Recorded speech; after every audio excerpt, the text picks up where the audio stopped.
Hello YouTube, Dave here again. I thought I would continue my series of, personal reflections or just kind of telling some stories based on some of my experiences with previous editions of Dungeons & Dragons that I've played.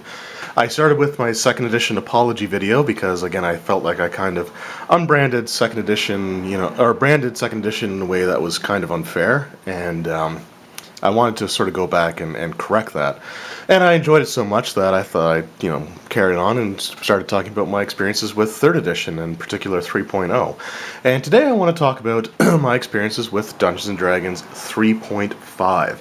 So, I guess I'll start from the very beginning. When 3.5 was first announced, there was a lot of, I'm going to say, I guess backlash would probably be the fair term for it. I know at the game store that I used to hang out at every Friday night, one of the subjects that frequently came up is how we didn't really feel that 3.5 was absolutely necessary. And a lot of that had to do with the way that it was simply marketed. And Wizards of the Coast really focused on a lot of the changes that they made, which is something that you obviously want to do, but they put a lot of focus on things that didn't really need to be changed in the first place. Like one of the big ones that they had changed were the stat boosting spells. Like Bear Strength, Bull's Endurance, Cat's Grace, stuff like that. They created one for each stat, or they had one for each stat.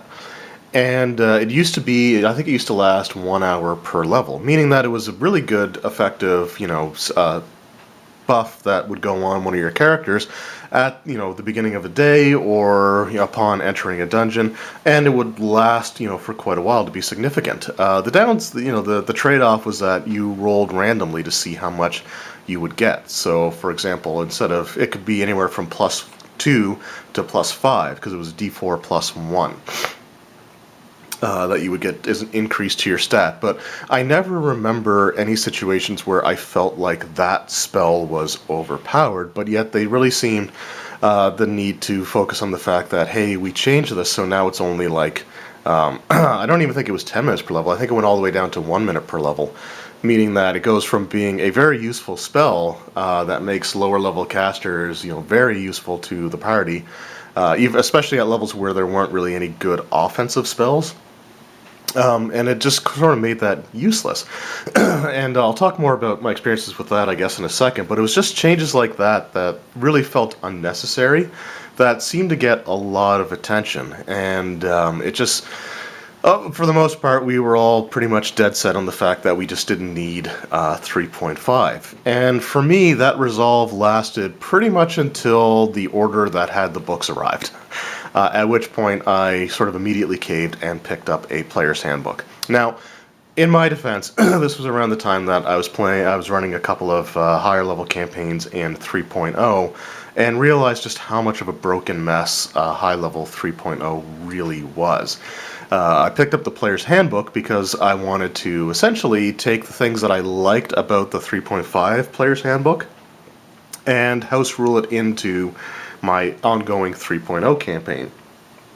And it, as I was reading through, it just reached the point where it's like, there's a few things that I didn't like about 3.5, such as like the stat boosting spells and things like that, but it's like, it would almost be easier to house rule out the stuff that I don't like about 3.5 rather than house rule in the things that I do like. They changed some of the classes around and made things like the Ranger a much, much better class, because the 3.0 Ranger really sucked. Like, really sucked. They got all of their abilities basically at first level, and their favorite enemy ability was like +1 damage, and it, at 20th level it gets up to +5, and I just remember feeling just really kind of useless, because if you want to get the most of that ability, considering that for 4 levels, or 4 or 5 levels, that was your only, real major benefit other than your 2-up and fighting skill, you would want to choose something that would make sense for your character to be fighting at that level. And but if you wanted to actually get the most out of your ability, then you would choose something you'd expect to fight at higher levels. So I've seen people, I didn't do this myself, but I have seen people create a ranger And because they were starting as a higher level character, it's like their first favorite enemy in 3.0 was dragons. And, I do know that you can fight some dragons at lower levels, but really, as a first level character, how many dragons do you really think you're going to be going up against? Now, something like orcs or goblinoids or, things like that would have made sense. But it's like, no, so you were a first level character, and you were a would-be dragon slayer. It just didn't quite work. Or evil outsider was another big one that I saw people put on their rangers, and it's like, how many demons and devils are you fighting at first level? So it just didn't work. But they really changed it in 3.5. Another thing that I hated about 3.0 Ranger was they had the 2-up and fighting ability, which basically gave them the equivalent of having the feats as long as they were wearing light armor, which was fine, but they were proficient in medium armor. So, I always wondered, it's like, why would you give them proficiency in an armor type that, if they wear it, they lose their primary class feature? It just didn't make sense to me. I always thought it was really weird, and I was trying to fix the Ranger prior to the 3.5 Player's Handbook coming out. And one of the things that ended up, really kind of swaying me was I opened up the book, I looked at the Ranger class, and it's like, yeah, I kind of want this. So early on, I actually started I picked up a second Player's Handbook, and I got the other two core rule books shortly after I picked up the Player's Handbook, the first Player's Handbook. And I decided that I was going to basically scrap what I was doing, because I was pretty well ended anyway, and start a brand new 3.5 campaign with, I think the character started at 3rd level or something like that. And so this campaign actually was the longest running campaign that I ever had, which really made me warm up to 3.5 pretty quickly.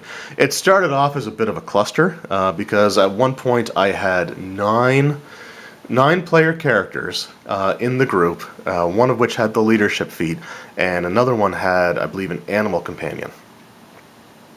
So there were like 11 combatants in fights when they would break out. Or they got up to, when they got up to 6th level, one took the leadership feat, and then I had a few more people want to come in, and it was really unruly. And the problem is that, like, there was one session where everyone was there, and a single round of combat took almost an hour to get through, and I just remember how brutal that was.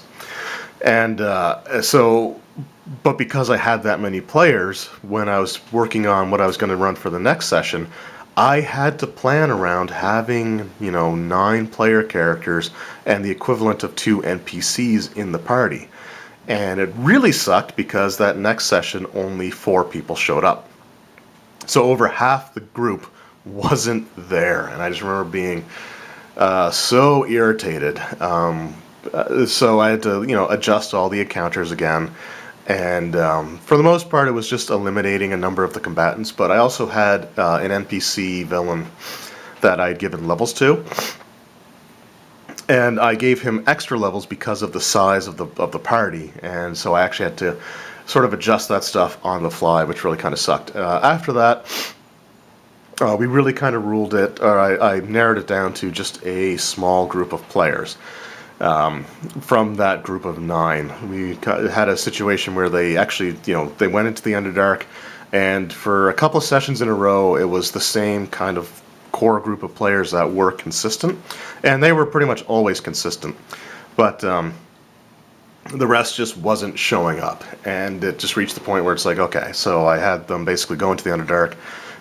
They had an encounter that did go poorly, unfortunately, but instead of killing the party, which I could have done, I could have had a TPK, they just awoke in the Underdark. And they were separated from, like, the rest of the group sort of idea.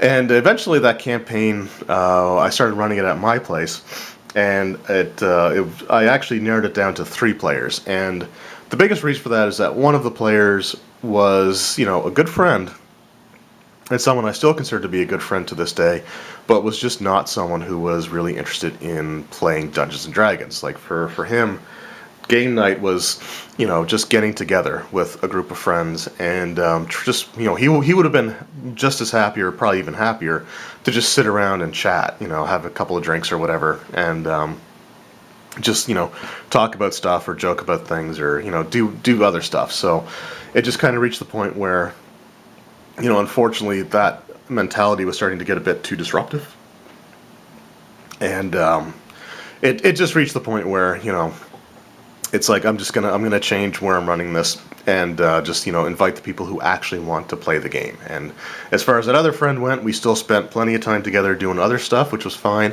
But it's like when it came to running Dungeons and Dragons for him, it was starting to get to be a bit too much, because he wasn't interested in the game, he wasn't interested in the story, and just unfortunately tried to sabotage the story a few too many times. So anyway, I narrowed it down to 3 players and started running it again. And this was the story of the campaign. I think I mentioned it briefly in other videos, but the idea, I kind of borrowed a concept from the City of the Spider Queen adventure, which had like Lolth fall silent and sort of the impact that it had on the Drow. And in this campaign, it was a little bit different, but I had the basic storyline was that the Orc pantheon that exists in the Forgotten Realms were originally all combined into one god, one basically over-god. And as punishment for some of his misdeeds, he was actually split. His personality was split. And the other gods essentially, basically, it's kind of a tragic story, because the other gods essentially tortured him until his mind fragmented, and each aspect of his personality manifested as a separate god. So Grumish was the chief deity, and he represented sort of the rage and the anger of the orcs. And then I had the god Ilnaval, who I always liked a little bit more because he was more of the tactician. He was the more you could argue intelligent, but he was more interested in actual tactics and strategies. So I had Ilnaval discover the fact that the orc gods were originally just one overbeing, with Grumish as like the main name. And out of rage, or out of anger over having his divine powers limited based on the fact that he fragmented off of this overgod, he challenged Grumish to basically single combat. And he didn't fight honorably, but he did end up winning. And so Grumish fell silent, and the other orc gods pretty much either willingly gave themselves or were similarly hunted down. So for a period of time, Ilnaval was more focused on combining all of the divine energies into his body, rather than worrying about the impacts on the orcs. So like orcs were kind of running amok. They were sacking and pillaging and looting, and there was infighting, and but eventually that all sort of changed. So when the characters went into the Underdark, and when they emerged, they discovered that the orcs were now suddenly very, very coordinated, and all the infighting and all like their chaotic nature had pretty much almost entirely disappeared. They also discovered, as they were going through the Underdark, this human temple that was swallowed under the earth. And this was actually an ancient temple dedicated to the original Grumish. Because Grumish was actually a human god, and orcs were, as he was, after he fell, his followers were transformed into like the orcs that we know now.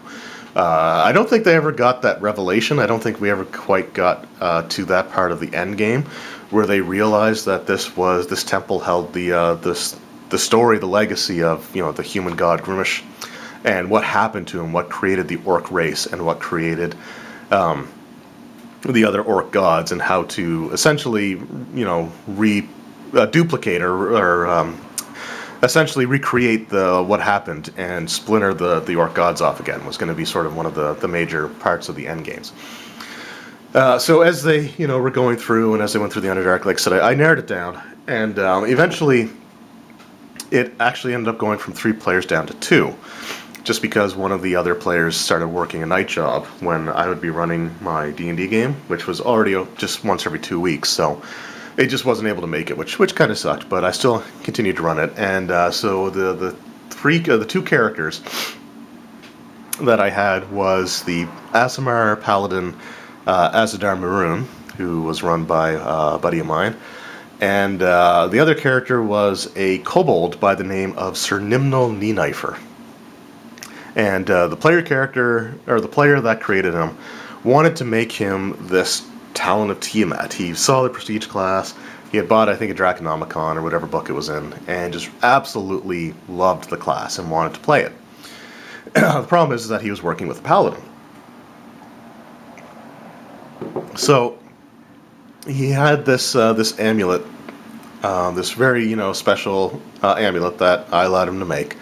And what it did is it had a set number of charges, but it had the normal effect of making his alignment undetectable. Because undetectable alignment is or misdirection. There are spells out there that conceal the wearer's or the target's alignment. So that was a permanent effect, but he also had a set number of charges that would allow him to increase his size. So he could go, at first he could only change size from a small character to a medium character, and this was obviously a temporary effect. It only lasted, I think, for about a minute before it would reduce back to his normal size. But eventually he gained the ability to shape change to large size. But he was a Talon of Tiamat. And so he was actually in league with the Chromatic Dragons. Which, as it turns out, the Tiamat actually forged an alliance with Ilnaval, the new Orc Overgod. So the dragons were going to be assisting.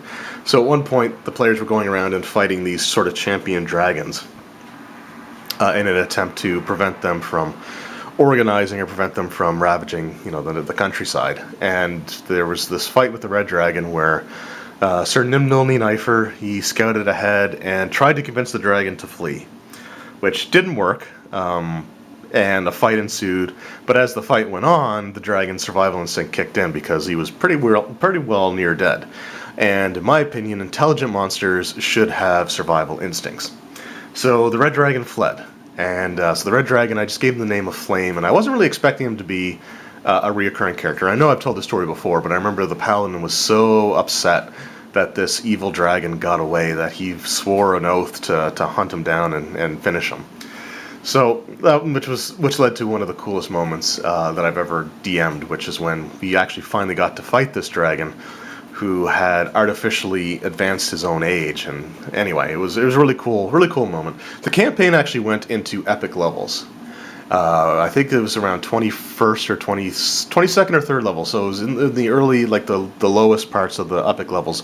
And I wanted to end it around level 25, I think is where I had planned to end it. But when the players got to, I think it was 23rd, but when the Paladin got to 23rd, it just, work schedules and stuff like that kind of got in the way, which is unfortunate. But this campaign did last for nearly a year, and it was the closest I ever got to finishing the story that I had set out to tell. And it was one of the most rewarding experiences at that point, if not the most rewarding experience running a game up to that point, because I got so much of my story, out there. And it was just a shame that, we did everything up until the actual end game, and that's where things kind of dropped off, unfortunately. Just, again, life gets in the way. We were all out of high school at this point, so it was, time to be grown-ups. But again, it was a really, really cool experience, and I really fondly remember that campaign. And I wish I had the notes still. I had a bunch of the adventures written out in the same format that you would see in, like, Dungeon Magazine. And unfortunately, I had lent the backpack that binder was in to an ex, and she ended up losing it. So a lot of those adventures unfortunately completely disappeared, which really sucked because I would have loved to have kept those. But it was a lot of fun. So as time went on, that was actually the last game that I ran for that group. So this was the same group that I'd been running for 2nd edition AD&D and 3.0 Dungeons & Dragons, which, if you recall from those videos, kind of reminiscing about those, the experiences weren't great. It was sort of a mixed bag. This was also the turning point for me, and this is where I basically became a full-time Dungeon Master. I did play as a player in a couple of games. There was a Conan D20 game that I played in for, I think it was only like 3 sessions that we played, or 2 or 3. There was a Call of Cthulhu adventure campaign that we started playing, but that lasted about a month and a half. I want to say before it fell apart. It may have been less than that, but that seems like a fair estimate. And there was a 3.0 Dungeons and Dragons game that I played in for a little bit. And that's actually where I played my dwarf rogue, who basically ended up multiclassing into barbarian because he kept getting made fun of for his terrible rolls and, you know, the traps not being where you would logically expect traps to be.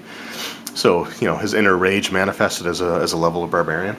But from this point forward, really from 2003 until, you know, even to today, I became mostly a dungeon master. So experiences of, you know, me playing in games pretty much falls off here altogether. And so the next adventure that I wanted, or campaign that I wanted to run after that, was, I believe, actually set in Eberron. And because I had just gotten the Eberron campaign setting information, and it's like, you know what, I want to start running this. So I started with the very first adventure, the pre-written one. I think there was one in the campaign guide itself that I ran, and then I started running the published adventure that came out after that. And there were a few issues with that published adventure that I wasn't really too big on. So I ended up like, you know what, I wanted to run this arc of adventures, but I'm not really feeling the story, and it's not really connected to what story I want to tell. So I advanced the players, and you know, up to, I think it was up to 5th level at that point. And so the story that I wanted to tell with that, and if anyone watched my one-shot, they may recognize the Eye of the Titan. It's sort of a MacGuffin that I've used through several different campaigns, and this was the first one that it ever appeared in. Although the basic concept of where it came from was the same. So it actually, the Titan's Eye, and so there was the Titan's Eye gems, and then there was the Heart of the Titan. So there were 3 different gems that the characters were looking for, and they were setting out on this expedition to Xen'drik, and to try to find these items. And we got to do quite a few things, actually. They found, I want to say they found the heart and one of the eyes, and I kind of used the opportunity in Xen'drik to just throw stuff at the wall and see what stuck. There was one adventure, I actually wanted to run a Lovecraftian style adventure. So I had the stats for, because in 3.5, eventually they had the character, or the creature Dagon, statted out. And so Dagon is referenced in H.P. Lovecraft's work and Innsmouth and stuff like that. And I just thought it would be really, really cool. There was also a monster known as a Kuo-toa Leviathan that they had put stats out for in one of the monster books. And so again, this is something that I just really wanted to do something with. So as they were searching for these relics, they come across this quaint little fishing village on one of the coasts of Xen'drik, and it's this... Alright, sorry about that. So yeah, they stopped at this quaint little fishing village, and there was this whole expeditionary force that was with them, and I remember, you know, each of the characters had this sort of disturbing dream, where they, you know, were basically, they felt like they were drowning, and they just heard this voice in their head asking, you know, what is it that they seek? And so Dagon is a purveyor of secrets, and, you know, can impart his knowledge, but there's usually a price. So as it turns out, everyone in the party made their saving throws to resist, you know, his to resist the information that he was trying to impart on them through his, you know, alien mind, except for one player. And I'll never forget this, because this one player, so I explained to him, is that, you know, you feel, at certain points, it's like, you know, you feel compelled to do this. And that's all it was supposed to be, was sort of a compulsion. And I wasn't really expecting him to follow through on a lot of these things. But as they were kind of exploring, so when the group woke up, almost the entire expedition was gone.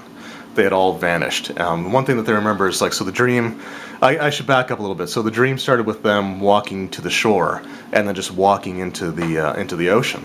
And then that's where, like, the drowning sensation and the offer of knowledge came from. So so when they woke up, they noticed that the entire expedition was gone. and they looked and they could follow, like, this the ranger who was with them was able to track all their footprints to the shore, or to the to the ocean. And I told him, it's like, you feel compelled to lead the party, underwater, and going to this location. And so he led them to these underwater rooms that was like pressurized and stuff. So it was like magically pressurized, so that there was a pool that they could emerge out from, and then they could explore this this dry dungeon. And it was only a small little thing. There was, I think, 6 rooms to the whole thing, and so there was a room with the prisoner, or with the expeditionary force, the prisoners who the ones that were left, because some of them were already sacrificed. So they were able to get them out, and then there was a fork in the road, a path that split, and they could go to the left or to the right. And to the right was where the actual ritual was being done, where the people were being sacrificed, but they needed time, and the sacrifice was to summon Dagon. So I had the paladin just said, you feel compelled to lead them to the left, to the path that's there. And so the path to the left had the false Dagon, who was this Kuatoa Leviathan that would, burst out from this pool in the room that they were in. And, it was and a fight broke out. It was really, really cool combat, a lot of fun, and they ended up defeating him. So at that point, the ranger was, and every time I said that you're compelled to do something, he just said, okay. And that was it. So it was like, you feel compelled to lead them out now, to take the survivors and leave. And he tried to do that, but the rest of the party wasn't going for it. So reluctantly, he had to sort of follow. And then at that point, they come into the actual ritual room, where the fight lasted just long enough for them to sacrifice the last victim. And this aspect, or this manifestation of Dagon just erupted. And they had items on them that, gave them freedom of movement or stuff like that, so they'd be unaffected by currents or tides or, things like that. And so the room just ended up instantly flooding. And the party tried to fight, this aspect, or this manifestation of Dagon, and just got destroyed. So they escaped. Like, this was a 1 in 20 encounter. They were not meant to actually go back or to defeat this creature. It was one of those things that it's out there and there's nothing we can do. But they were able to find one of the gems that they needed. So at that point, I was content to just move on. And of course, the player characters, all except for two, because the other one was compelled to not go after Dagon as well. But they decided they wanted to rest up for the night and then try to find Dagon and kill him. Now, he had a challenge rating way higher than what they were really capable of. But they did it. They went out, and basically, as they did find him, and as the fight broke out, the ranger's like, you feel compelled to turn on your allies and shoot one of them. And so, he did, and then he's like, okay, and he just, attacks his other party member. And at this point, it's like, dude, just so you know, you're compelled, you're not forced. You can try to resist it. And he's like, oh. He's like, yeah. But at that point, it was too late. He had already turned on the other players, so the other players turned on him.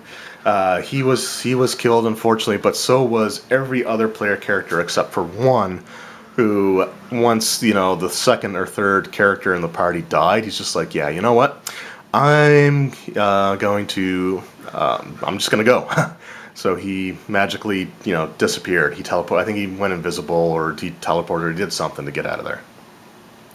And that was a near TPK. So I had to, at that point, they had to make the other players had to make all new characters, which, had to figure out a way to introduce them. But unfortunately, around this time, I was working, it was paid 50 hours a week, but I was hopping back and forth between 2 locations where I was working, doing the paperwork in one and then working a 10-hour shift in the other.